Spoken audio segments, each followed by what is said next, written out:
கோவையில கல்லூரி மாணவி வன்கொடுமை செய்யப்பட்டதை கண்டித்து நவம்பர் 4ஆம் தேதி அதிமுக சார்பில் ஆர்ப்பாட்டம் நடைபெறும்னு அந்த கட்சியின் பொதுச் செயலாளர் எடப்பாடி பழனிசாமி அறிவிச்சிருக்காரு. இது குறித்து அவர் வெளியிட்டுள்ள அறிக்கையில திமுக அரசு பதவியேற்ற நாள் முதல் பெண்களுக்கு எதிராக நடைபெற்று வரும் பல்வேறு வன்கொடுமை சம்பவங்கள், பாலியல் சீண்டல்கள், கொலை, கொள்ளை, வழிப்பறி, ஆள்கடத்தல் உள்ளிட்ட பல்வேறு சட்டவிரோத செயல்களும் சர்வசாதாரணமாக நடைபெற்று வருவதாக குற்றம் சாட்டியிருக்காரு. இதன் உச்சமாக கோவை கல்லூரி மாணவியை அடையாளம் தெரியாத 3 நபர்கள் கூட்டு பாலியல் வன்கொடுமை செய்து மாணவியை தனியார் கல்லூரியின் பின்புறம் தூக்கி எறிந்துவிட்டு தப்பி சென்றிருக்காங்க.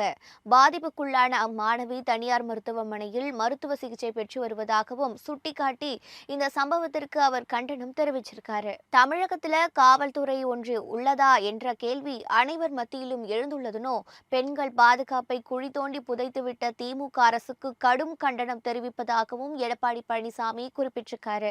இந்த வன்கொடுமையை கண்டித்தும் தொடர்ந்து தமிழ்நாடு முழுவதும் பெண்களுக்கு எதிராக நடைபெற்று வரும் பாலியல் வன்கொடுமைகள், பாலியல் சீண்டல்கள் போன்றவற்றை கட்டுப்படுத்தி தவறிய, சட்டம் ஒழுங்கை பாதுகாக்க தவறிய திமுக ஆட்சியை கண்டித்து அதிமுக ஒருங்கிணைந்த கோவை மாவட்ட மகளிர் அணியின் சார்பில் நவம்பர் 4ஆம் தேதி கோவை செலிஞ்சிலுவை சங்கம் அருகில் மாபெரும் கண்டன ஆர்ப்பாட்டம் நடைபெறும் என எடப்பாடி பழனிசாமி அறிவிச்சிருக்காரு.